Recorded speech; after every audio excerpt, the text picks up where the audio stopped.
excited to see our performers. Show us the menu, Roca. Third grade wax museum. We are quite excited. You excited, Gertie? I can't. I'm speechless.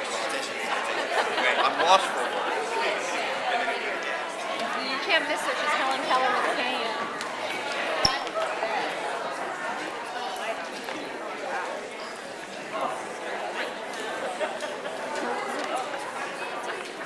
There she is. Oh, there she is. Oh, she's cute.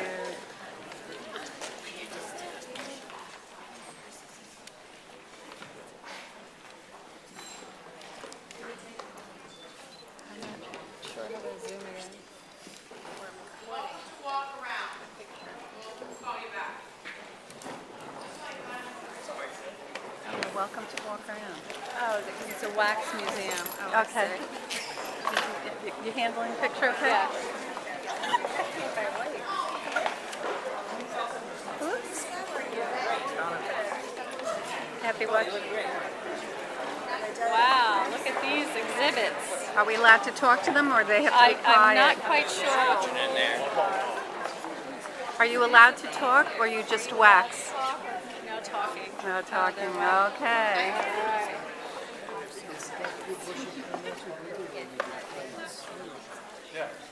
Guess who everybody is. You got to guess who everybody is? I know who that is. Wow. Very cool. Ambulance. To correct you. Oops, sorry.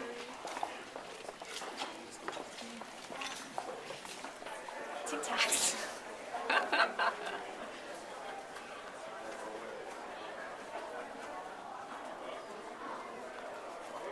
The top up so I can see the top of the thing. There we go. Didn't have any privacy. Some of my famous works are Sgt. Pepper's Lonely Hearts Club Band, Abbey Road, and Yesterday. These songs are famous in history because without these songs we would not have new sounds.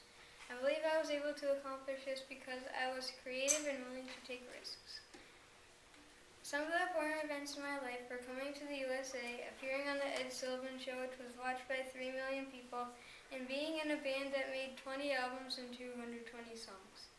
I could not have succeeded without the help of Brian Epstein, who helped us get us started out of England. I am still alive today. Who am I? Paul McCartney.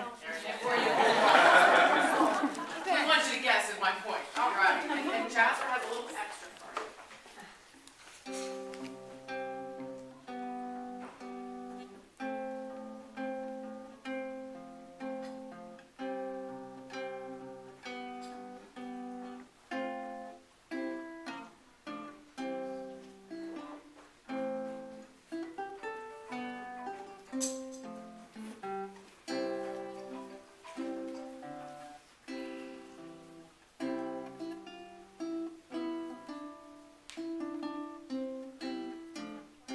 Many different kinds of volunteer work.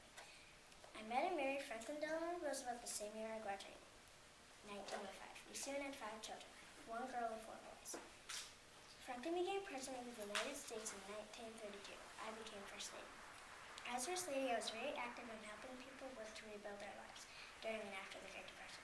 I gave so many speeches that I overcame my shyness and was able to give hope to many people. During World War II, I encouraged women to take factory jobs no one had ever had before. I knew that women were capable of helping my country in factories. I believe I was able to accomplish what I did because I was brave. One of my greatest accomplishments in life was helping start the United Nations. I could not have succeeded without Franklin. I died November 7th, 1962. Who am I? As a child, I enjoyed building airplane models. Once I had to build an airplane model for my high school physics class. This got me interested in flying. I attended Purdue University in the year 1947. School was easy for me because I studied very hard and worked a lot. One of my first jobs that proved to be important was being in the Air Force. As an adult, I fought in the Korean War. One of my early hardships as a kid was finding friends because we moved a lot. I am best known for my work in space. In my most famous speech, I said, "One small step for men, one giant leap for mankind." My work in history is important because without it, the American flag might not be on the moon. I believe I could succeed this because I was very confident and always loved to fly. The most important event that happened to me in my life was taking the first step on the moon. I couldn't have succeeded without the help of my dad. Who am I? Savannah, Georgia. My parents' names were William and Eleanor. I was one of 6 children. When I was very young, I was given the nickname Daisy. As a child, I enjoyed horseback riding and swimming. I also loved to play outside, and I was very creative and loved to draw. I became deathly ill while staying at my grandparents' house in Chicago, trying to escape the Civil War. The doctor said I would die, but I survived.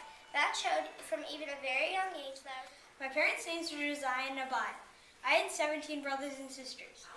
Whenever I had any free time, I would always pick up a book. I only went to school from age 8 to 10 because most kids back then worked as an apprentice instead. One of my first jobs to prove to be important was working at a printmaking shop. I worked very hard as a printer. I ran away because it was really hard to work for my brother. I had to work very hard to make money. I'm best known for my inventions. One of my most famous inventions was the Franklin stove and the bifocal eyeglasses. I also experimented with electricity. This is important in history because without me we would not have electricity. I thought I was able to accomplish this because I was so smart and creative. I had a son named William and a daughter named Sally. I had another son, but he died at the age 4. At age 70, I didn't want to get any older, so I started counting backwards. I died April 17, 1790 of old age. Who am I? You invented Franklin stove. I was born June 27, 1880 in Tuskegee, Alabama. My parents' names were Arthur and Kate. I had one sister named Mildred. As a child, I enjoyed playing pranks on my mom. As a baby, I got this illness. I became very ill and it changed my life forever. I attended 2 special schools. School was very difficult for me because I was deaf and blind. Some of my first jobs was I lectured all around the world and wrote articles for the magazines. As an adult, I was a real traveling spokesperson for the disabled. Some of my hardships were overcoming being deaf and blind and how to speak and communicate with others.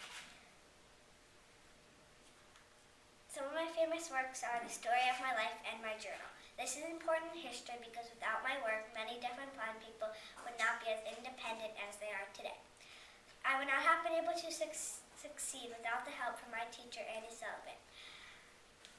One of the most important events in my life was I received the Presidential Medal of Freedom. I could not have been able to accomplish this without the help because I was smart, determined, and had a wonderful teacher named Annie Sullivan. I died June 1st, 1968 at age 88. Who am I?